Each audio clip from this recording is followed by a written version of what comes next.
ಕದನ ವಿರಾಮ ಉಲ್ಲಂಘಿಸಿದ ಪಾಪಿ ಪಾಕಿಸ್ತಾನ.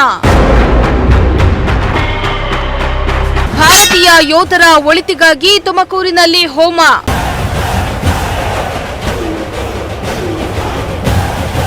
ಸಿದ್ಧಲಿಂಗ ಶ್ರೀಗಳ ನೇತೃತ್ವದಲ್ಲಿ ಮೃತ್ಯುಂಜಯ ಹೋಮ ಹವನ.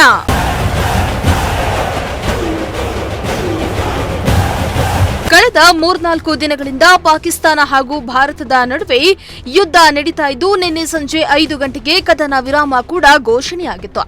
ಕದನ ವಿರಾಮ ಘೋಷಣೆಯಾದರೂ ಕೂಡ ಬಾಲ ಬಿಚ್ಚಿದ ಪಾಕಿಸ್ತಾನ ಮತ್ತೆ ಭಾರತದ ಮೇಲೆ ಡ್ರೋನ್ ದಾಳಿಯನ್ನ ನಡೆಸಿತು.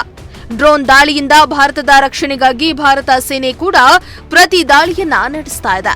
ಭಾರತದ ಗಡಿಯಲ್ಲಿ ನಮ್ಮ ವೀರ ಯೋಧರು ಪ್ರಾಣವನ್ನ ಪಣಕ್ಕಿಟ್ಟು ದೇಶವನ್ನ ಕಾಯ್ತಾ ಇದ್ರು. ಸೈನಿಕರ ಒಳಿತಿಗಾಗಿ ಹಾಗೂ ಪ್ರಧಾನಿ ಮೋದಿ ಅವರ ಆರೋಗ್ಯಕ್ಕಾಗಿ ನಗರದ ಭದ್ರಮ್ಮ ಸರ್ಕಲ್ ಬಳಿ ಇರೋ ಸೋಮೇಶ್ವರ ದೇವಸ್ಥಾನದಲ್ಲಿ ಸಿದ್ಧಗಂಗಾ ಶ್ರೀಗಳ ನೇತೃತ್ವದಲ್ಲಿ ಮೃತ್ಯುಂಜಯ ಹೋಮವನ್ನ ನಡೆಸಲಾಯಿತು. ವೀರಶೈವ ಲಿಂಗಾಯತ ಮಹಾಸಭಾ ಹಾಗೂ ವೀರಶೈವ ಸಮಾಜದಿಂದ ಹೋಮ ಹವನ ನಡೆಸಲಾಗಿದ್ದು, ಪೂಜಾ ಕಾರ್ಯದಲ್ಲಿ ಸಿದ್ಧಗಂಗಾ ಮಠದ ಶ್ರೀ ಸಿದ್ಧಲಿಂಗ ಸ್ವಾಮೀಜಿ, ಹಿರೇಮಠದ ಶಿವಾನಂದ ಶಿವಾಚಾರ್ಯ ಸೇರಿದಂತೆ ಹಲವು ಸ್ವಾಮೀಜಿಗಳು ಭಾಗಿಯಾಗಿ ಯೋಧರಿಗೆ ಒಳಿತಾಗಲಿ ಎಂದು ಪ್ರಾರ್ಥಿಸಿದರು. ಹೋಮ ಹಾಗೂ ವಿಶೇಷ ಪೂಜೆ ಬಳಿಕ ಮಾತನಾಡಿದ ಸಿದ್ಧಗಂಗಾ ಮಠದ ಸಿದ್ಧಲಿಂಗ ಶ್ರೀಗಳು, ಪಹಲ್ಗಾಮ್ ದಾಳಿ ಬಳಿಕ ಪ್ರಧಾನಿ ಮೋದಿ ಕೊಟ್ಟ ಭರವಸೆಯಂತೆ ಪಾಕಿಸ್ತಾನದ ಮೇಲೆ ಯುದ್ಧ ಮಾಡಿ ಉಗ್ರರ ನೆಲೆಗಳನ್ನು ಧ್ವಂಸ ಮಾಡಿದ್ದಾರೆ. ಪಾಕಿಸ್ತಾನ ಎಂದಿಗೂ ನೆರೆ ರಾಷ್ಟ್ರವಾಗಿ ಎಂದಿಗೂ ಸ್ನೇಹದ ಹಸ್ತವನ್ನ ಚಾಚಿಲ್ಲ. ಭಾರತ ಯಾವುದೇ ಕಾರಣಕ್ಕೂ ಅಪ್ರಚೋದಿತ ದಾಳಿ ನಡೆಸಿಲ್ಲ. ಬದಲಾಗಿ ಪಾಕಿಸ್ತಾನದ ದಾಳಿಗೆ ಪ್ರತಿ ದಾಳಿಯನ್ನ ನಡೆಸುತ್ತವೆ. ಈ ವೇಳೆ ನಾವೆಲ್ಲರೂ ದೇಶದ ಜೊತೆ ಇರಬೇಕೆಂದು ದೇಶದ ಜನರಿಗೆ ಸಿದ್ಧಗಂಗಾ ಶ್ರೀಗಳು ಸಂದೇಶವನ್ನ ರವಾನಿಸಿದ್ರು. ಪಹಲ್ಗಾಮ್ ಪ್ರಕರಣದ ನಂತರ ಭಾರತ ದೇಶ ಒಂದು ದೃಢ ನಿರ್ಧಾರವನ್ನು ಕೈಗೊಂಡಿದೆ. ಏನು ಅಮಾಯಕರನ್ನು ಭಯೋತ್ಪಾದಕರು ಅತ್ಯಂತ ಹೀನಾಯವಾಗಿ ಅವರನ್ನು ಹತ್ಯೆ ಮಾಡಿರುವಂಥದ್ದನ್ನು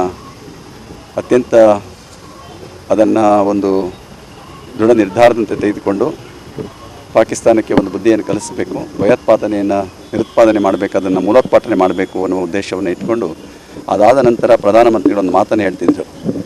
ಅವರು ಎಲ್ಲೇ ಇರಲಿ, ಎಂಥ ಸ್ಥಳದಲ್ಲೇ ಇರಲಿ, ಅವ್ರನ್ನ ಹುಡುಕಿ ನಾವು ಇದು ಮಾಡ್ತೀವಿ ಅನ್ನುವಂತಹ ಒಂದು ಭರವಸೆಯನ್ನು ಕೊಟ್ಟಿದ್ದರು. ಅದರಂತೆ ಆ ಭರವಸೆಯಂತೆ ನಮ್ಮ ದೇಶದ ಸೈನ್ಯಕ್ಕೆ ಪೂರ್ಣ ಜವಾಬ್ದಾರಿಯನ್ನು ಕೊಟ್ಟು ಏನು ಪಾಕಿಸ್ತಾನದಲ್ಲಿದ್ದಂತಹ ಭಯೋತ್ಪಾದಕ ನೆಲೆಗಳನ್ನು ಧ್ವಂಸಗೊಳಿಸುವಂಥ ಕೆಲಸವನ್ನು ನಮ್ಮ ಸೈನ್ಯದವರು ಮಾಡಿದ್ದಾರೆ. ಅದು ಹೆಮ್ಮೆ ಪಡಬೇಕಾಗಿರುವಂಥದ್ದು, ನಾವೆಲ್ಲ ಅಭಿಮಾನ ಪಡೋಣ. ಆದರೆ ಈ ಸಂದರ್ಭದಲ್ಲಿ ನಾವೆಲ್ಲರೂ ಕೂಡ ಭಾರತೀಯರ ಐಕ್ಯತೆಯಿಂದ ಈ ಪಾಕಿಸ್ತಾನದ ಕುಮ್ಮಕ್ಕನ್ನು, ಏನು ಪಾಕಿಸ್ತಾನದವರು ಯಾವತ್ತೂ ಕೂಡ ಭಯೋತ್ಪಾದನೆಗೆ, ಅದರ ಒಂದು ಉತ್ಪಾದನೆಗೆ ಅವರ ಸಹಕಾರವನ್ನು, ಅವರಿಗೆ ಎಲ್ಲ ರೀತಿಯ ನೆರವನ್ನು ಕೊಟ್ಕೊಂಡು ಬರ್ತಾ ಇದ್ದಾರೆ ಎನ್ನುವಂಥದ್ದು ಜಗತ್ತಿಗೆ ಜಾಹೀರಾಗಿರುವಂತಹ ಒಂದು ಸನ್ನಿವೇಶ. ನಮ್ಮ ಭಾರತದೊಂದಿಗೆ ನೆರೆ ರಾಷ್ಟ್ರವಾಗಿ ಯಾವತ್ತೂ ಕೂಡ ಸ್ನೇಹದ ಹಸ್ತವನ್ನು ಚಾಚಿಲ್ಲ. ಅದು ಭಾರತ ಯಾವತ್ತೂ ಕೂಡ ಯಾರ ಮೇಲೂ ಕೂಡ ಆಕ್ರಮಣ ಮಾಡುವಂತಹ ಮನೋಭಾವ ಇಟ್ಕೊಂಡಿಲ್ಲ. ಅದು ನಮ್ಮ ಭಾರತ ಅಂದರೆ ಶಾಂತಿಯ ದೇಶ. ಯಾವತ್ತೂ ಕೂಡ ಪ್ರತಿಯೊಬ್ಬರನ್ನು ಕೂಡ ಶಾಂತಿಯಿಂದ ಒಂದು ನೋಡುವಂತಹ, ಎಲ್ಲ ಕಡೆ ಶಾಂತಿಯನ್ನು ಹಂಚುವಂಥದ್ದೇ ಭಾರತದ ಮೂಲ ಉದ್ದೇಶವಾಗಿರುವಂಥದ್ದು. ಭಾರತ ಅಂದರೆ ಶಾಂತಿ ಎನ್ನುವಂತಹ ಭಾವನೆ ಇಡೀ ಪ್ರಪಂಚಕ್ಕೆ ಇರುವಂಥದ್ದು. ಅಂಥ ಸನ್ನಿವೇಶದಲ್ಲಿ ನಮ್ಮ ಭಾರತ ಇಡೀ ನಿಮ್ಮ ಇತಿಹಾಸದಲ್ಲಿ ನೋಡಿದಾಗ ಯಾರ ಮೇಲೂ ಕೂಡ ಮೊದಲನೇದಾಗಿ ದಂಡೆತ್ತಿ ಹೋಗುವಂಥ ಮನೋಭಾವ ಇಲ್ಲವೇ ಇಲ್ಲ. ಈಗ ಪಾಕಿಸ್ತಾನದ ಮೇಲಾಗಲಿ, ಮೊನ್ನೆ ತಾನೇ ಪ್ರಕರಣ ಆದ ಮೇಲೆ ನಮ್ಮವರ ಮೇಲೆ ಯಾವಾಗ ಅವರು ಅಮಾಯಕರನ್ನು ಕೊಂದಂತಹ ಸಂದರ್ಭದಲ್ಲಿ ಅದರ ಪ್ರತೀಕಾರವಾಗಿ ನಮ್ಮ ದೇಶದವರು ಅವರ ಮೇಲೆ ಡ್ರೋನನ್ನು ಹಾರಿಸಿ ಅವರ ನೆಲೆಗಳನ್ನು, ಅದರಲ್ಲೂ ಕೂಡ ಯಾವುದೇ ಸಾರ್ವಜನಿಕವಾದಂತಹ ಸ್ಥಳಗಳಾಗಲಿ ಜನಗಳಿಗೆ ತೊಂದರೆ ಆಗದೇ ಇರುವಂತಹ ರೀತಿಯಲ್ಲಿ ಭಯೋತ್ಪಾದಕ ಕೇಂದ್ರಗಳನ್ನು ಗುರಿಯಾಗಿಸಿಕೊಂಡು ಅದನ್ನು ಧ್ವಂಸ ಮಾಡಿದ್ದಾರೆ ಹೊರತು ಯಾವುದೇ ಜನಗಳಿಗೆ ಹಾನಿಯಾಗಬೇಕು ಅನ್ನುವಂಥ ಉದ್ದೇಶವನ್ನು ಇಟ್ಕೊಂಡು ಮಾಡಿಲ್ಲ. ಇವತ್ತು ಪಾಕಿಸ್ತಾನದೊಂದಿಗೆ ನಮ್ಮ ದೇಶ 4 ಯುದ್ಧಗಳನ್ನು ಮಾಡಿದೆ ಈಗಾಗಲೇ. 47, 65, 71, 99 ಯುದ್ಧ ಆಗಿದೆ. ಆ ಯುದ್ಧದಲ್ಲೆಲ್ಲವೂ ಕೂಡ ನಮ್ಮ ದೇಶ ಜಯಿಸಿಕೊಂಡು ಬಂದಿದೆ. ಅದು ನಮ್ಮ ಸೈನಿಕರ ಶಕ್ತಿ ಅಂತ ಹೇಳಬೇಕಾಗಿರುವಂಥದ್ದು. ಇಷ್ಟಾದರೂ ಕೂಡ ಇಂದು ಪಾಕಿಸ್ತಾನ ಇನ್ನೂ ಕೂಡ ಅದರ ಅರ್ಥ ಮಾಡ್ಕೊಳ್ತಾ ಇಲ್ಲ. ಈಗಾಗಲೇ ಏನೆಲ್ಲ ಕ್ರಮಗಳನ್ನು ಕೈಗೊಳ್ತಾ ಇದ್ದಾರೆ ದೇಶದ ಹಿತದೃಷ್ಟಿಯಿಂದ. ನಾವೆಲ್ಲ ಭಾಳ ಸಂತೋಷವಾಗಿ ಸುಖವಾಗಿದ್ದೀವಿ ಮಧ್ಯದಲ್ಲಿ ಇವತ್ತು ದೇಶದೊಳಗೆ. ಆದರೆ ದೇಶದ ಗಡಿ ಭಾಗದಲ್ಲಿ ಇರುವಂಥ ಜನಗಳ ಸ್ಥಿತಿ ಕಣ್ಣೀರನ್ನು ಕೋಡಿ ಹರಿತಾ ಇದೆ. ಅವರಿಗೆ ನಿದ್ರೆ ಇಲ್ಲ, ಆಹಾರವಿಲ್ಲ, ಒಂದು ಪರಿಸ್ಥಿತಿಯಲ್ಲಿ ಯಾವ ಗಳಿಗೆಯಲ್ಲಿ ಏನೋ ಅನ್ನುವಂತಹ ಆತಂಕದ ಸ್ಥಿತಿಯಲ್ಲಿ ಬದುಕ್ತಾ ಇರುವಂಥದ್ದು. ಈಗಾಗಲೇ ನೀವು ನೋಡಿದಾಗೆ ಪಾಕಿಸ್ತಾನದ ಬಾರ್ಡರಲ್ಲಿರುವಂತಹ ಅನೇಕ ಹಳ್ಳಿಗಳನ್ನು ಇವತ್ತು ಸ್ಥಳಾಂತರ ಮಾಡಿಸಿದ್ದಾರೆ. ಜೊತೆಗೆ ಅನೇಕ ಚಟುವಟಿಕೆಗಳನ್ನು ಸ್ಥಗಿತಗೊಳಿಸಿದ್ದಾರೆ. ವಿಮಾನ ಹಾರಾಟಗಳನ್ನೆಲ್ಲ ನಿಲ್ಲಿಸಿದ್ದಾರೆ. ಮುಂದಿನ ಸ್ಥಿತಿಗಳು ಏನಾಗ್ತದೆ ಅನ್ನೋದು ಗೊತ್ತಿಲ್ಲ. ಈ ಮಧ್ಯದಲ್ಲಿ ಯುದ್ಧ ವಿರಾಮ ಅಂತ ಘೋಷಣೆ ಮಾಡಿ ಪಾಕಿಸ್ತಾನ ಕಪಟ ನಾಟಕ ಆಡಿರುವಂಥದ್ದು ನಿಮ್ಮೆಲ್ಲರಿಗೆ ಗೊತ್ತಿರುವಂಥದ್ದು. ನಿನ್ನೆ ಅದು ಯುದ್ಧ ವಿರಾಮ ಅಂತ ಹೇಳಿ ಘೋಷಣೆ ಮಾಡಿದರು. ಆದರೆ ಆ ಘೋಷಣೆ ಹಿನ್ನೆಲೆಯಲ್ಲಿಯೇ ಇವತ್ತು ಅನೇಕ ಕ್ಷಿಪಣಿಗಳನ್ನು ಅಥವಾ ಡ್ರೋನ್ಗಳನ್ನು ಹಾರಿಸಿ ನಮ್ಮ ದೇಶದ ಅನೇಕ ಸ್ಥಳಗಳಿಗೆ ಅದು ಹಾನಿಯ ಧ್ವಂಸ ಮಾಡೋದಕ್ಕೆ ಪ್ರಯತ್ನ ಪಡ್ತು. ಆದರೆ ನಮ್ಮ ಭಾರತದ ಹೆಮ್ಮೆ ಅಂದ್ರೇನಪ್ಪ, ನಮ್ಮ ಸೈನಿಕರು ಅಂತ ಹೇಳಬೇಕಾಗಿರುವಂಥದ್ದು. ಅವರು ಹಗಲು ರಾತ್ರಿ ಇವತ್ತು ಶ್ರಮ ಪಡ್ತಾ ಇದ್ದಾರೆ ನಮ್ಮ ದೇಶದ ರಕ್ಷಣೆಗಾಗಿ, ನಮ್ಮನ್ನೆಲ್ಲ ಉಳಿಸೋದಕ್ಕಾಗಿ ಬಹಳಷ್ಟು ಹೋರಾಟವನ್ನು ಮಾಡ್ತಾ ಇದ್ದಾರೆ. ಈ ಹಿನ್ನೆಲೆಯಲ್ಲಿ ನಾವೆಲ್ಲರೂ ಕೂಡ ಅದನ್ನು ಖಂಡಿಸುವುದರ ಮುಖಾಂತರವಾಗಿ, ಇದು ಪಾಕಿಸ್ತಾನದ ಹೇಡಿತನವನ್ನು ಖಂಡಿಸುವ ಮುಖಾಂತರವಾಗಿ ನಾವಿವತ್ತು ಏನು ಸರ್ಕಾರ ಕೈಗೊಳ್ತಾ ಇದೆ, ಎಲ್ಲರೂ ಕೂಡ ಇದಕ್ಕೆ ಬೆಂಬಲಿಸ್ತಾ ಇದ್ದಾರೆ.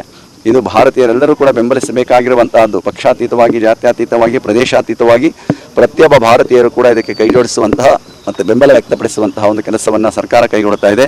ಅದರಲ್ಲಿ ಕೂಡ ಪ್ರಧಾನಮಂತ್ರಿಗಳು ಮತ್ತು ಅಮಿತ್ ಶಾ ಮತ್ತು ರಾಜನಾಥ್ ಸಿಂಗ್ ಮತ್ತು ನಮ್ಮ ಸೇನೆಯ 3 ಪ್ರಮುಖರು ಅವರೆಲ್ಲರೂ ಕೂಡ ಬಹಳ ಮುತುವರ್ಜಿಯಿಂದ ಇದನ್ನು ಕ್ರಮವನ್ನು ಕೈಗೊಂಡು ಮುಂದಿನ ದಿವಸಗಳಲ್ಲಿ ಹೇಗೆ ಇದನ್ನು ಯಾವ ರೀತಿ ಇದನ್ನು ನಿರ್ವಹಣೆ ಮಾಡಬೇಕು ಅನ್ನುವಂಥ ಚಿಂತನೆಗಳನ್ನು ಇಟ್ಕೊಂಡು ಕೆಲಸವನ್ನು ಮಾಡ್ತಾ ಇದ್ದಾರೆ. ಒಟ್ಟಿನಲ್ಲಿ ಯಾವುದೇ ದೇಶ ಇರಲಿ, ಭಯೋತ್ಪಾದನೆ ಅತ್ಯಂತ ಕೆಟ್ಟದಾಗಿರುವಂತಹದ್ದು. ಇವತ್ತು ಪಾಕಿಸ್ತಾನ ಏನಾಗ್ತಾ ಇದೆ ಅಂದರೆ ಭಯೋತ್ಪಾದನೆಯ ಒಂದು ಉತ್ಪತ್ತಿ ಮಾಡುವಂಥ ಸ್ಥಳ ಅಂತ ಹೆಸರು ಬಂದಿದೆ. ಇವತ್ತು ನೀವು ನಿನ್ನೆ ಪೇಪರ್ ಓದ್ತಾ ಇದೆ, ಹೆವನ್ ಫಾರ್ ಟೆರರಿಸ್ಟ್ ಅಂತ ಹೇಳಿ, ಪಾಕಿಸ್ತಾನ ಅಂದರೆ ಹೆವನ್ ಫಾರ್ ಟೆರರಿಸ್ಟ್ ಅಂತ ಬರೆದಿದ್ದಾರೆ ಇವತ್ತು ಅವರು ಇದರೊಳಗೆ. ಅಂದರೆ ಟೆರರಿಸ್ಟ್ಗಳಿಗೆ ಸ್ವರ್ಗ ಇದ್ದ ಹಾಗೆ ಅಂತ ಹೇಳಿದ್ರೆ ಅವ್ರಿಗೆಲ್ಲ ಅಷ್ಟು ಅನುಕೂಲ ಮಾಡ್ಕೊಳ್ತಾ ಇದೆ. ಇವತ್ತು ಏನಾಗ್ತಾ ಇದೆ ಅಂದರೆ ಅವ್ರಿಗೆ ಅರ್ಥ ಆಗ್ತಾ ಇಲ್ಲ, ಅದು ಮುಂದೊಂದು ದಿವಸ ಆ ದೇಶವನ್ನೇ ತಿನ್ನುವಂಥ ಕೆಲಸ ಆಗ್ತದದು. ಒಲೆ ಹತ್ತಿ ಉರಿದರೆ ನಿಲ್ಲಬಹುದಲ್ಲದೆ ದರೆ ಹತ್ತಿ ಉರಿದರೆ ನಿಲ್ಲಬಹುದು ಅಂತ ಬಸವಣ್ಣವರು ಭಾಳ ಸರಳವಾಗಿ ಹೇಳಿದ್ದಾರೆ. ಅದೇನಾದರೂ ಒಲೆ ಹತ್ತಿ ಉರಿದಾಗ ನಿಲ್ಲಬಹುದೇ ಹೊರತು ಧರಣಿ ಹತ್ತಿ ಉರಿದಾಗ ಯಾರೂ ನಿಲ್ಲಕ್ಕೆ ಸಾಧ್ಯ ಆಗೋದಿಲ್ಲ. ಪಾಕಿಸ್ತಾನ ಇವತ್ತು ಅರ್ಥ ಮಾಡ್ಕೊಳ್ಬೇಕು, ಅಂತಹ ಯಾವುದೇ ಸಮಾಜ ಬಾಹಿರ ಚಟುವಟಿಕೆಗಳಾಗಲಿ, ಭಯೋತ್ಪಾದಕ ಚಟುವಟಿಕೆಗಳಾಗಲಿ ಒಂದಿಷ್ಟು ಆಸ್ಪದವನ್ನು ಕೊಡದೆ ಇವತ್ತೇನು ನಡೀತಾ ಇದೆ ಅದು ಶಾಂತಿಯಾಗಿರಬೇಕು. ಎಲ್ಲರೂ ಕೂಡ ಅದಕ್ಕೆ ಅನುಸರಿಸಿ ಏನಿವತ್ತು ವಿಶ್ವಸಂಸ್ಥೆ ಇದೆ, ವಿಶ್ವಸಂಸ್ಥೆಯು ಕೂಡ ಮಾರ್ಗದರ್ಶನವನ್ನು ಮಾಡ್ತಾ ಇರುವಂತಹದ್ದು ಎಲ್ಲವನ್ನ ಇಟ್ಟುಕೊಂಡು. ಆದರೆ ನಮ್ಮ ದೇಶದ ಯಾವುದೇ ಹಿತಾಸಕ್ತಿಗೆ ತೊಂದರೆ ಮಾಡೋದಾದರೆ ಇವತ್ತು ಏನು ನಮ್ಮ ಸೈನಿಕರ ಕ್ರಮ ಕೈಗೊಳ್ಳುತ್ತಾರೆ ಅದಕ್ಕೆಲ್ಲರೂ ಕೂಡ ಭಾರತ ದೇಶದ ಪ್ರತಿಯೊಬ್ಬರು ಕೂಡ ಒಕ್ಕೊರಲಿನಿಂದ ನಾವು ಸಹಕಾರವನ್ನು, ಜೈಕಾರವನ್ನು ಕೂಗುವಂಥ ಕೆಲಸವನ್ನು ಮಾಡೋಣ. ಈ ಸಂದರ್ಭದಲ್ಲಿ ಎಲ್ಲ ಕಡೆ ಪೂಜೆ ಪುನಸ್ಕಾರಗಳನ್ನೆಲ್ಲ ಮಾಡ್ತಾ ಇದ್ದೀವಲ್ಲ, ಆದರೆ ನಮ್ಮ ಸೈನಿಕರಿಗೆ ಆ ಶಕ್ತಿ ಅವರಿಗೆ ಬರ್ತಾ ಇರ್ತದೆ, ಯಾವಾಗಲೂ ಕೂಡ ಉತ್ಸಾಹ ಇರ್ತದೆ. ಆ ಹಿನ್ನೆಲೆಯಲ್ಲಿ ಇವತ್ತೇನೇ ಪೂಜೆ ಮಾಡೋಣ, ಪುನಸ್ಕಾರ ಮಾಡೋಣ, ಪ್ರಾರ್ಥನೆ ಮಾಡೋಣ, ಆ ಜೊತೆಗೆ ಸೈನಿಕರ ಜೊತೆಗೆ ನಿಲ್ಲೋಣ. ನಾವೆಲ್ಲರೂ ಕೂಡ ನಾವು ಕೂಡ ಸೈನಿಕರಾಗಬೇಕು. ಪ್ರತಿಯೊಬ್ಬರು ಕೂಡ ಕೇವಲ ಸೈನಿಕರಷ್ಟೇ ಅಲ್ಲ, ನಮ್ಮೊಳಗಿರುವಂತಹ ಅಕ್ಕಪಕ್ಕದಲ್ಲಿರುವಂತಹ ಯಾವುದೇ ಇದು ಕಂಡಾಗಲೂ ಕೂಡ ಅದನ್ನು ಖಂಡಿಸುವಂಥ ಮನೋಭಾವ ಇಟ್ಕೊಳ್ಬೇಕು. ಆ ರೀತಿಯಲ್ಲಿ ನಾವೆಲ್ಲರೂ ಕೂಡ ಇವತ್ತೇನಾಗ್ತಾ ಇದೆ ದೇಶದಲ್ಲಿ ಸರ್ಕಾರ ಕೈಗೊಳ್ಳುವಂತಹ ಪ್ರಧಾನಮಂತ್ರಿಗಳೇ ನಿರ್ಧಾರ ಕೈಗೊಳ್ತಾ ಇದ್ದಾರೆ, ಅವೆಲ್ಲವನ್ನು ನಾವು ಬೆಂಬಲಿಸುವ ಮುಖಾಂತರವಾಗಿ ನಮ್ಮ ದೇಶದ ರಕ್ಷಣೆಗೆ ಮಾಡೋಣ ಅಂತ ಹೇಳ್ತಾ ಇವತ್ತು ವಿಶೇಷವಾಗಿ ನೀವು ಮೊನ್ನೆ ತಾನೇ ಪಾರ್ಲಿಮೆಂಟಲ್ಲಿ ಬಸವ ಜಯಂತಿಯನ್ನು ಆಚರಿಸಿದ್ದಾರೆ. ಇದೇ ಪ್ರಥಮವಾಗಿ ಆಚರಿಸುವಂಥ ಕೆಲಸವನ್ನು ಕೂಡ ಮಾಡಿದ್ದಾರೆ. ಈ ಸಂದರ್ಭದಲ್ಲಿ ನಾವು ಪ್ರಧಾನಮಂತ್ರಿಗಳನ್ನು ಮತ್ತು ನಮ್ಮ ಸೋಮಣ್ಣನವರನ್ನು ಕೂಡ ಅಭಿನಂದಿಸಬೇಕಾಗಿರುವಂಥದ್ದು. ಬಸವ ಜಯಂತಿಯನ್ನು ಕೂಡ ಇವತ್ತು ಪಾರ್ಲಿಮೆಂಟ್ನಲ್ಲಿ ಆಚರಿಸುವ ಒಂದು ಅವಕಾಶವನ್ನು ಕೂಡ ಕೊಟ್ಟಿದ್ದಾರೆ. ಒಟ್ಟಿನಲ್ಲಿ ನಮ್ಮ ಭಾರತ ಯಾವತ್ತೂ ಕೂಡ ಶಾಂತಿಯನ್ನು ಜಗತ್ತಿಗೆ ಬಿತ್ತುವಂಥ ಕೆಲಸವನ್ನು ಬಹಳ ಹಿಂದಿನಿಂದ ಮಾಡ್ಕೊಂಡು ಬರ್ತಾ ಇದೆ. ಅಂತಹ ಶಾಂತಿ ಎಲ್ಲೆಡೆ ಹರಡಲಿ, ವಿಶ್ವವೇ ಶಾಂತಿ ಆಗಲಿ, ವಿಶ್ವೇ ಶಾಂತಿ ಎನ್ನುವಂತಹ ಮಂತ್ರವನ್ನು ಕೂಡ ನಾವೆಲ್ಲ ಪಠಿಸ್ತಾ ಇರ್ತೀವಿ. ಹಾಗೆ ಸರ್ವೇ ಜನಾ ಸುಖಿನೋ ಭವಂತು ಅನ್ನುವ ಮಾತಿದೆ, ಇವ ನಮ್ಮವ ಅಂತ ಬಸವಣ್ಣನವರ ಮಾತಿದೆ. ಅದರಂತೆ ಎಲ್ಲರೂ ಕೂಡ ಪ್ರೀತಿ ವಿಶ್ವಾಸದಿಂದ ಬದುಕುವಂಥ ವಾತಾವರಣ ಉಂಟಾಗಲಿ, ಇರುವ ಅನಿಶ್ಚಿತ ವಾತಾವರಣ ಬಹಳ ಬೇಗ ದೂರ ಆಗಲಿ, ಒಳ್ಳೆಯ ವಾತಾವರಣ ಉಂಟಾಗಲಿ ಅಂತ ಹಾರೈಸ್ತೇನೆ. ಇನ್ನು ಭಾರತ ಹಾಗೂ ಪಾಕ್ ನಡುವಿನ ಯುದ್ಧಕ್ಕೆ ವಿರಾಮ ಘೋಷಣೆ ಮಾಡಿದ್ರೂ ಕೂಡ ಪಾಕಿಸ್ತಾನ ಕುತಂತ್ರ ಬುದ್ಧಿಯನ್ನ ತೋರಿಸಿ ಭಾರತದ ಹಲವು ಕಡೆ ಕ್ಷಿಪಣಿ ಹಾಗೂ ಡ್ರೋನ್ಗಳನ್ನ ಹಾರಿಸಿದೆ. ಆದರೆ ನಮ್ಮ ಭಾರತದ ಹೆಮ್ಮೆಯ ಸೈನಿಕರು ಹಗಲು ರಾತ್ರಿ ಶ್ರಮ ವಹಿಸಿ ನಮ್ಮ ದೇಶದ ರಕ್ಷಣೆ ಮಾಡ್ತಿದ್ದಾರೆ. ನಾವು ಅವರ ಜೊತೆ ನಿಲ್ಲೋಣ ಎಂದಿದ್ದಾರೆ. ಯುದ್ಧದಲ್ಲಿ ವಿಶ್ವಸಂಸ್ಥೆ ಮಧ್ಯಸ್ಥಿಕೆ ವಹಿಸಬೇಕೆಂದು ಸಿದ್ದಲಿಂಗ ಶ್ರೀಗಳು ತಿಳಿಸಿದ್ರು.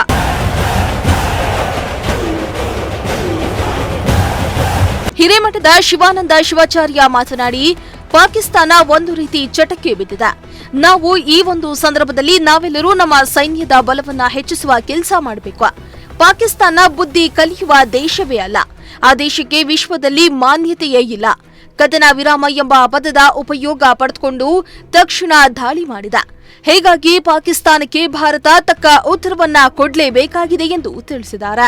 ಆ ದೇಶದಲ್ಲಿ ನಂಬಿಕೆ, ವಿಶ್ವಾಸ, ಪ್ರಾಮಾಣಿಕತೆ, ಪಾರದರ್ಶಕತೆ ಅನ್ನುವಂಥ ಪದಗಳಿಗೆ ಅರ್ಥನೇ ಇಲ್ಲ. ಸೊ ಅದು ಭಯೋತ್ಪಾದಕರನ್ನು ಉತ್ಪಾದನೆ ಮಾಡುವಂಥ ದೇಶ ಪಾಕಿಸ್ತಾನ ಅಂತಂದರೆ, ಭಯೋತ್ಪಾದಕರನ್ನು ಉತ್ಪಾದನೆ ಮಾಡುವಂಥ ದೇಶ. ಅಲ್ಲಿ ಕರುಣೆ, ದಯೆ ಅನ್ನುವಂಥ ಪದಗಳಿಗೆ ಏನೂ ಅರ್ಥವಿಲ್ಲ. ಅದಕ್ಕೋಸ್ಕರ ಅವ್ರ ಭಾಷೆಯೊಳಗೆ ಎದುರಿಸಬೇಕಾಗ್ತದೆ. ಲಾತೋಂಕ ಅದೇವೋ ಬಾತೋಂಸ ನಹಿ ಮಾನೇಗ ಅಂತಿದೆ. ಅದಕ್ಕೆ ಅವರಿಗೆ ಅವ್ರ ಭಾಷೆಯಲ್ಲೇ ಉತ್ತರಿಸಬೇಕು. ಇವಾಗೇನದ ಈ ಪರಿಸ್ಥಿತಿಯನ್ನು ನಾವೆಲ್ಲರೂ ಗಂಭೀರವಾಗಿ ಪರಿಗಣಿಸಬೇಕಾಗ್ತದೆ. ಅದು ಈ ರೀತಿ ಮಾಡ್ತಾನೇ ಇದೆ, ಅದಕ್ಕೆ ಆ ಚಟ ಬಿದ್ದಿದೆ, ಅದಕ್ಕೊಂದು ಚಟ. ಸೊ ಹೀಗಾಗಿ ನಾವು ಈ ಒಂದು ಸಂದರ್ಭದಲ್ಲಿ ನಾವೆಲ್ಲ ದೇಶದ ನಾಗರಿಕರು ನಮ್ಮ ಒಂದು ಸೈನ್ಯದ ಮನೋಬಲವನ್ನು ಹೆಚ್ಚಿಸೋದಕ್ಕಾಗಿ ನಾವೆಲ್ಲರೂ ಕೂಡ ಅತ್ಯಂತ ಶಕ್ತರಾಗಿ ಅವರಿಗೆ ಶಕ್ತಿ ತುಂಬುವಂಥ ಕೆಲಸ ಮಾಡಬೇಕು. ಇವತ್ತೇನು ತುಮಕೂರು ನಗರದಲ್ಲಿ ನಾವೆಲ್ಲ ಈ ಪೂಜೆ ಪುನಸ್ಕಾರ ಹೋಮ ಹವನ ಎಲ್ಲ ಮಾಡಿದ್ದೀವಿ. ಇದರ ಉದ್ದೇಶ ಏನು ಅಂದರೆ ನಮ್ಮ ಸೈನಿಕರ ಮನೋಬಲವನ್ನು ಹೆಚ್ಚಿಸೋದು, ಅವರ ಆತ್ಮಸ್ಥೈರ್ಯವನ್ನು ಹೆಚ್ಚಿಸೋದು, ನಮ್ಮ ಪ್ರಾರ್ಥನೆ ಮತ್ತು ಪೂಜೆಗಳ ಮೂಲಕ ಅವರಿಗೆ ಇನ್ನಷ್ಟು ಶಕ್ತಿ ತುಂಬುವಂಥ ಕೆಲಸವನ್ನು ನಾವು ಭಾರತದ ಪ್ರತಿಯೊಬ್ಬ ನಾಗರಿಕರು ಕೂಡ ಮಾಡಬೇಕಾಗಿದೆ. ಆ ದೇಶ ಬುದ್ಧಿ ಕಲಿಯುವಂಥ ದೇಶ ಅಲ್ಲ, ಅದಕ್ಕೆ ವಿಶ್ವದಲ್ಲಿ ಮಾನ್ಯತೆಯೇ ಇಲ್ಲ. ನೋಡಿ, ನಿನ್ನೆ ಕೂಡ ಕದನ ವಿರಾಮ ಅಂಥೇಳಿ ಆ ಪದದ ಉಪಯೋಗ ತೆಗೆದುಕೊಂಡು ತಕ್ಷಣ ದಾಳಿ ಮಾಡ್ತದೆ. ಅವರನ್ನೇನು ನಂಬೋದು? ಇವಾಗ ನಮಗದು ಗೊತ್ತಾಯಿತು, ನಮಗದು ಗೊತ್ತಾಯ್ತು. ಇವಾಗ ಈ ಸೀಸ್ ಫೈರ್ ಅನ್ನೋದನ್ನು ನಡೆಸಲಿಕ್ಕೆ ಆಗೋದಿಲ್ಲ ಅಂತ. ಅದಕ್ಕೆ ಇವಾಗ ದೇಶ ಉಗ್ರವಾಗಿ ಅವ್ರ ಮೇಲೆ ಕ್ರಮ ತೆಗೆದುಕೊಳ್ಬೇಕು. ಆಮೇಲೆ ಆ ದೇಶವನ್ನು ಸಪೋರ್ಟ್ ಮಾಡುವಂಥ ದೇಶಗಳಿದಾವಲ್ಲ, ಅವಕ್ಕೂ ಕೂಡ ನಾಚಿಕೆ ಆಗಬೇಕು. ಇವಾಗ ಟರ್ಕಿ ಅವ್ರಿಗೆ ಹೆಲ್ಪ್ ಮಾಡ್ಲಿಕ್ಕೆ ಬಂದರೆ, ಏನೋ ಅಜ್ಬೈರನ್ ಅಂತ ಅವ್ರಿಗೆ ನಾಚಿಕೆ ಆಗಬೇಕು. ಯಾಕೆ ಯುದ್ಧ ಶುರು ಮಾಡಿದರು ಭಾರತೀಯರು ಯುದ್ಧ ಯಾಕೆ ಶುರು ಮಾಡಿದರು? ಸುಮ್ಮನೆ ಕೂತ್ಕೊಂಡಾಗ ಹೋಗಿ ನಾವು ಯುದ್ಧ ಮಾಡಿದೀವ? ನಮ್ಮ ಅಮಾಯಕ ಜನಗಳ ಮೇಲೆ ಪಾಪ ಜೀವನದ ಕೆಲವು ಕ್ಷಣಗಳನ್ನು ಆನಂದವಾಗಿ ಕಳಿಬೇಕು ಅಂತ ಹೋದವ್ರ ಮೇಲೆ ಅದು ಕೂಡ ಧರ್ಮ ಕೇಳಿಬಿಟ್ಟು ತಲೆ ಗುಂಡಿಟ್ಟು ಆ ಮಗುವಿನ ಮುಂದೆ ಆ ಹೆಂಡತಿ ಮುಂದೆ ಅವ್ರನ್ನ ಕೊಲ್ತಾರಂದರೆ ಇದು ಕ್ರೌರ್ಯದ ಪರಮಾವಧಿ. ಇದು ಕ್ರೌರ್ಯದ ಪರಮಾವಧಿ ಎಲ್ಲಾದರೂ ಸಿಕ್ಕಬೇಕು ಅಂದರೆ ಅಲ್ಲೇ ಭಯೋತ್ಪಾದಕರಲ್ಲೇ ಸಿಕ್ಕಬೇಕು. ಸೊ ಆ ರೀತಿಯಾಗಿ ಇಡೀ ಪ್ರಪಂಚ ಅವರ ವಿರುದ್ಧ ಧ್ವನಿ ಎತ್ತಬೇಕು. ಯಾವ ದೇಶನೂ ಕೂಡ, ಚೀನಾದಂಥ ದೇಶ ಕೂಡ ಭಾಗವಹಿಸ್ಲಿಕ್ಕೆ ಹೋಗಬಾರ್ದು. ಅವು ಶಾಂತವಾಗಿ ನಮಗೆ ಸಪೋರ್ಟ್ ಮಾಡಬೇಕು, ಎಲ್ಲರೂ ಕೂಡ ನಮಗೆ ಸಪೋರ್ಟ್ ಮಾಡಬೇಕು. ಅವ್ರು ಮಟ್ಟ ಹಾಕಬೇಕು. ಈ ಭಯೋತ್ಪಾದನೆ ಅಂದರೆ ನಮ್ಮ ದೇಶಕ್ಕೆ ಅಷ್ಟೇ ಸೀಮಿತವಾಗಿಲ್ಲ. ಹಿಂದೆ ಅಮೇರಿಕಾ ತಲೆಗೂ ಹೊಡೆದಿದ್ರು, ಯಾರೂ ಊಹಿಸಿಕೊಳ್ಳದ ರೀತಿಯಲ್ಲಿ ಹೊಡೆದಿದ್ರು. ಅದು ಇಡೀ ವಿಶ್ವಕ್ಕೆ ಮುಳ್ಳು. ಅದಕ್ಕೆ ನಾವೆಲ್ಲರೂ ಕೂಡ ಇವಾಗ ನಮ್ಮ ದೇಶವನ್ನು ಕಾಯುವಂಥ ಸೈನಿಕರಿಗೆ ಬಲ ತುಂಬಬೇಕಾಗಿದೆ. ಆಮೇಲೆ ನಾವು ಎಚ್ಚರಿಕೆಯಿಂದ ಇರಬೇಕಾಗ್ತದೆ. ನಾವೆಲ್ಲರೂ ಕೂಡ. ಆಮೇಲೆ ಇಲ್ಲಿ ಕೆಲವು ದೇಶದ್ರೋಹಿಗಳಿದ್ದಾರೆ, ಅವರನ್ನು ನಾವು ನಾಗರಿಕರು ಮಟ್ಟ ಹಾಕುವಂಥ ಕೆಲಸ ಮಾಡಬೇಕು. ಅವ್ರಿಗೆ ಅರೆಸ್ಟ್ ಮಾಡಿ, ಅವ್ರಿಗೆ ಖಾನಾಪಾನಿ ಕೊಟ್ಟು ದಾನಾಪಾನಿ ಕೊಟ್ಟು ನಮ್ಮ ಜೈಲಿನಲ್ಲಿ ಇಟ್ಕೊಳ್ಬಾರ್ದು. ಅವ್ರಿಗೊಂದು ಗಂಟು ಮೂಟೆ ಕಟ್ಟಿ ಬಾರ್ಡರ್ ಹಾಕಿಬಿಡ್ಬೇಕು. ಅಮೃತ್ಸರ್, ಪಂಜಾಬ್ ಎಲ್ಲ LOC ಇದೆಯಲ್ಲ, ಅಲ್ಲಿ ಹಾಕಿಬಿಡ್ಬೇಕು. ಇವತ್ತು ಪ್ರತಿಯೊಬ್ಬ ದೇಶವಾಸಿ ನಾವು ನಮ್ಮ ದೇಶಕ್ಕೆ ನಿಷ್ಠೆಯನ್ನು ತೋರಬೇಕಾದಂಥ ಕಾಲ ಇದೆ. ಅದಕ್ಕೋಸ್ಕರ ನಾವೆಲ್ಲರೂ ಕೂಡ, ಸ್ವಾಮೀಜಿಗಳು ಕೂಡ ನಮ್ಮ ದೇಶದ ಜೊತೆಗಿದ್ದೀವಿ, ದೇಶದ ಸೈನಿಕರ ಜೊತೆಗಿದ್ದೀವಿ. ನಾವು ಅವರಿಗೆ ಶಕ್ತಿ ತುಂಬುವಂಥ ಕೆಲಸವನ್ನು ನಾವು ಮಾಡ್ತೀವಿ. ನಾವು ಯಾರೂ ಕೂಡ ಅಧೀರರಾಗಬಾರ್ದು. ಮತ್ತೆ ಇಂಥ ಕೆಲಸ ನಡಿಬಾರ್ದು. ಆ ರೀತಿ ಒಂದು ಅಂತ್ಯ ಕಾಣಿಸ್ಬೇಕು. ಒಂದು ಅಂತ್ಯ, ಇದಕ್ಕೊಂದು ಅಂತ್ಯ ಕಾಣಿಸ್ಬೇಕು. ಈ ಸಲ ಹಿಂದೇಟು ಹಾಕುವಂಥ ಸಾಧ್ಯತೆಯೇ ಇಲ್ಲ. ನಾವೆಲ್ಲೂ ಚೆನ್ನಾಗಿದೆ, ನಮ್ಮಲ್ಲಿ ಮಿಲಿಟ್ರಿ ಫೋರ್ಸು ತುಂಬ ಚೆನ್ನಾಗಿದೆ, ಒಳ್ಳೊಳ್ಳೆ ವೆಪನ್ಸ್ಗಳಿವೆ. ಇವತ್ತು ಅವ್ರು ಏರ್ ಬೇಸನ್ನೆಲ್ಲ ಹೊಡೆದು ಹಾಕಿದ್ದಾರೆ ನಮ್ಮವರು. ಸೊ ಹೀಗಾಗಿ ನಾವು ಯಾವುದಕ್ಕೆ ಕಾರಣಕ್ಕೂ ಹಿಂದೇಟು ಹಾಕದೆ ಈ ಸಂದರ್ಭದಲ್ಲಿ ನುಗ್ಗಿ ಅವರನ್ನು ಮಟ್ಟ ಹಾಕಬೇಕು ಅಂತ ನಾವು ಈ ಸಂದರ್ಭದಲ್ಲಿ ಕರೆ ಕೊಡ್ತಾ ಇದ್ದೀವಿ. ಸಿದ್ಧಗಂಗಾ ಆಸ್ಪತ್ರೆಯ ನಿರ್ದೇಶಕರಾದ ಪರಮೇಶ್ವರ್ ಮಾತನಾಡಿ, ಪಾಕ್ನ ಕುತಂತ್ರ ಬುದ್ಧಿಯನ್ನ ಖಂಡಿಸಿದ್ರು. ಪಾಕಿಸ್ತಾನದ ಎಲ್ಲ ಪ್ರಯತ್ನಗಳನ್ನ ಭಾರತೀಯ ಸೇನೆ ವಿಫಲಗೊಳಿಸಿದೆ. ಪಾಕಿಸ್ತಾನದ ದಾಳಿಗೆ ತಕ್ಕ ಉತ್ತರ ಕೊಟ್ಟಿರೋದು ಭಾರತೀಯ ಸೇನೆ ಹಾಗೂ ಮೋದಿಜಿ ಸರ್ಕಾರದ ಹೆಮ್ಮೆ. ಸೈನಿಕರ ಒಳಿತಿಗಾಗಿ ಇಂದು ನಾವು ಪೂಜೆಯನ್ನ ಕೈಗೊಂಡಿದ್ದೇವೆ ಎಂದಿದ್ದಾರೆ. ನಮ್ಮ ದೇಶದಲ್ಲಿ ಪೆಹಲ್ಗಾವ್ನಲ್ಲಿ ಇದ್ದಂತಹ ಯಾತ್ರಿಕರನ್ನು, ಪ್ರವಾಸಿಗರನ್ನು ಪಾಕಿಸ್ತಾನದ ಭಯೋತ್ಪಾದಕ ತಂಡದವರು ಅವರನ್ನು ಹತ್ಯೆಗೈದು 26 ಜನನ ಒಂದು ಹತ್ಯೆಯನ್ನು ಗೈದು, ಅವರ ಹೆಸರನ್ನು ಕೇಳಿ, ಅವರ ಜಾತಿಯನ್ನು ಕೇಳಿ, ಅವರ ಧರ್ಮವನ್ನು ಕೇಳಿ ಅವರು ಹತ್ಯೆಯನ್ನು ಮಾಡಿದ್ದ ಒಂದು ಪ್ರತ್ಯುತ್ತರವಾಗಿ ನಮ್ಮ ಭಾರತ ಸರ್ಕಾರ, ಮೋದಿಜಿಯವರು, ಅಮಿತ್ ಶಾಜಿಯವರು, ರಾಜನಾಥ್ ಸಿಂಗ್ರವರು ಮತ್ತು ದಾವೂಲ್ರವರು ಅವರ ಎಲ್ಲರ ಒಂದು ಕಾರ್ಯರೂಪವನ್ನು ಮಾಡಿ ನಮ್ಮ ಪಾಕಿಸ್ತಾನದ ಗಡಿ ಭಾಗದಲ್ಲಿರ್ತಕ್ಕಂತಹ ಭಯೋತ್ಪಾದಕ ಏನು ಗೂಡುಗಳಿದ್ದಾವೆ, ಭಯೋತ್ಪಾದನೆಯನ್ನು ಪ್ರಚೋದನೆ ಮಾಡ್ತಕ್ಕಂಥವು, ಭಯೋತ್ಪಾದನೆಯನ್ನು ಉತ್ಪಾದನೆ ಮಾಡ್ತಕ್ಕಂತಹ ಕೇಂದ್ರಗಳೇನಿದ್ದಾವೆ ಅವುಗಳನ್ನು ಗುರುತಿಸಿ ಅವುಗಳನ್ನೆಲ್ಲ ಧ್ವಂಸ ಮಾಡಿದ ಪ್ರತ್ಯುತ್ತರವಾಗಿ ಪಾಕಿಸ್ತಾನದವರು ನಮ್ಮ ದೇಶದ ಬಾರ್ಡರ್ನಲ್ಲಿರ್ತಕ್ಕಂತಹ ಅಮಾಯಕರನ್ನು, ನಾಗರಿಕರನ್ನು, ಹಳ್ಳಿಯ ಜನಗಳನ್ನು ಸಾಯಿಸೋದಕ್ಕೆ ಪ್ರಯತ್ನ ಮಾಡಿದ್ದಾರೆ. ಆ ಒಂದು ಪ್ರಯತ್ನವೆಲ್ಲವೂ ವಿಫಲವಾಗಿದೆ. ನಮ್ಮ ಭಾರತ ಸರ್ಕಾರ ಎಲ್ಲದಕ್ಕೂ ಸನ್ನಿದ್ಧವಾಗಿ ನಮ್ಮ ಭಾರತ ಸೇನೆಯವರು ಎಲ್ಲ 3 ವಿಭಾಗದ ಸೇನೆಯವರು ಆ ಒಂದು ಪ್ರಯತ್ನಗಳಿಗೆ ಅವರು ನಮ್ಮ ದೇಶದ ಮೇಲೆ ಮಾಡ್ತಕ್ಕಂಥ ಹಲ್ಲೆಗೆ ಒಂದು ಪ್ರತ್ಯುತ್ತರವಾಗಿ ಅವುಗಳನ್ನೆಲ್ಲವನ್ನು ನಿಷ್ಕ್ರಿಯವಾಗಿ ಗೊಳಿಸಿದ್ದಾರೆ. ಇದು ನಮ್ಮ ಭಾರತ ದೇಶದ ಹೆಮ್ಮೆ, ನಮ್ಮ ಭಾರತ ಸರ್ಕಾರದ, ಮೋದಿಜಿ ಸರ್ಕಾರದ ಹೆಮ್ಮೆ.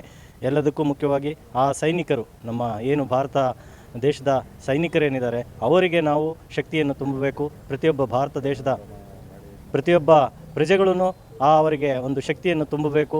ನಾವುಗಳೂ ಅವರಿಗೆ ಸೈನಿಕರ ಥರನೇ ನಾವುಗಳೂ ಸನ್ನದ್ಧರಾಗಬೇಕು ಅನ್ನೋ ಒಂದು ಉದ್ದೇಶದಿಂದ ಇವತ್ತು ನಮ್ಮ ಈ ತುಮಕೂರಿನ ವೀರಶೈವ ಮಹಾಸಭಾ ಮತ್ತು ವೀರಶೈವ ನಗರ ಸಮಾಜದ ವತಿಯಿಂದ ಸಿದ್ಧಲಿಂಗ ಸ್ವಾಮೀಜಿಯವರು, ಸಿದ್ಧಗಂಗಾ ಮಠಾಧೀಶರಂಥ ಸಿದ್ಧಲಿಂಗ ಸ್ವಾಮೀಜಿಯವರು, ಹಿರೇಮಠದ ಪೂಜ್ಯರು, ಬೆಟ್ಟದಳ್ಳಿ ಮಠದ ಪೂಜ್ಯರು ಮತ್ತು ಕಾರದ ಮಠದ ಪೂಜ್ಯರು ಆಗಮಿಸಿ ಒಂದು ಪೂಜೆ ಹವನಗಳನ್ನು, ಹೋಮ ಹವನಗಳು ಮತ್ತು ಪೂಜೆಗಳನ್ನು, ಸೋಮೇಶ್ವರ ದೇವಸ್ಥಾನದಲ್ಲಿ ಪೂಜೆಗಳನ್ನು ನಾವೆಲ್ಲ ಸಮಾಜದ ಹಿರಿಯರು, ನಮ್ಮ ಸಮಾಜದ ಎಲ್ಲ ಹಿರಿಯರ ಸಮ್ಮುಖದಲ್ಲಿ ಒಂದು ಪೂಜೆಯನ್ನು ನೆರವೇರಿಸಿದ್ದು. ಈ ಒಂದು ಕಾರ್ಯಕ್ರಮಕ್ಕೆ ಎಲ್ಲರೂ ನಮ್ಮ ಸಮಾಜದ ಎಲ್ಲ ಗಣ್ಯರು ಮಠಾಧೀಶರುಗಳು ಆಗಮಿಸಿ ಆ ಒಂದು ಭಾರತ ಸರ್ಕಾರದ ನಡೆ ಮತ್ತು ಮೋದಿಜಿಯವರ ಒಂದು ಧೈರ್ಯದಿಂದ ಪಾಕಿಸ್ತಾನವನ್ನು ಎದುರಿಸ್ತಕ್ಕಂಥ ಇದಕ್ಕೆ ಶಕ್ತಿ ತುಂಬಲಿ ಅನ್ನೋ ಒಂದು ಉದ್ದೇಶದಿಂದ ಈ ಕಾರ್ಯಕ್ರಮವನ್ನು ಮಾಡಿದ್ದು. ಇದಕ್ಕೆ ನಮ್ಮ ಎಲ್ಲರ ಸಹಕಾರ ಸರ್ಕಾರದ ಜೊತೆಗೆ ಮತ್ತು ನಮ್ಮ ಭಾರತ ದೇಶದ ಸೈನಿಕರ ಜೊತೆಗೆ ನಾವೆಲ್ಲರೂ ಇರ್ತೀವಿ ಅಂತ ಈ ಸಂದರ್ಭದಲ್ಲಿ ಹೇಳ್ತೀವಿ. ಪಾಕಿಸ್ತಾನದ ಕುತಂತ್ರ ಬುದ್ಧಿ ಮತ್ತೆ ಮತ್ತೆ ಸಾಬೀತು ಮಾಡ್ತಾ ಇದ್ದು, ಭಾರತೀಯ ಸೈನಿಕರು ಹಗಲು ರಾತ್ರಿ ಊಟ ನಿದ್ದೆ ಬಿಟ್ಟು ಶ್ರಮಿಸ್ತಾ ಇದ್ದು, ಸೈನಿಕರಿಗಾಗಿ ದೇಶಾದ್ಯಂತ ನಾಗರಿಕರು ಪೂಜೆ ಪುನಸ್ಕಾರಗಳನ್ನ ಮಾಡ್ತಿದ್ದಾರೆ. ಕ್ಯಾಮರಾ ಪರ್ಸನ್ ಸಂಜಯ್ ಜೊತೆ ಪುನೀತ್, ಪ್ರಜಾಶಕ್ತಿ ಟಿವಿ, ತುಮಕೂರು.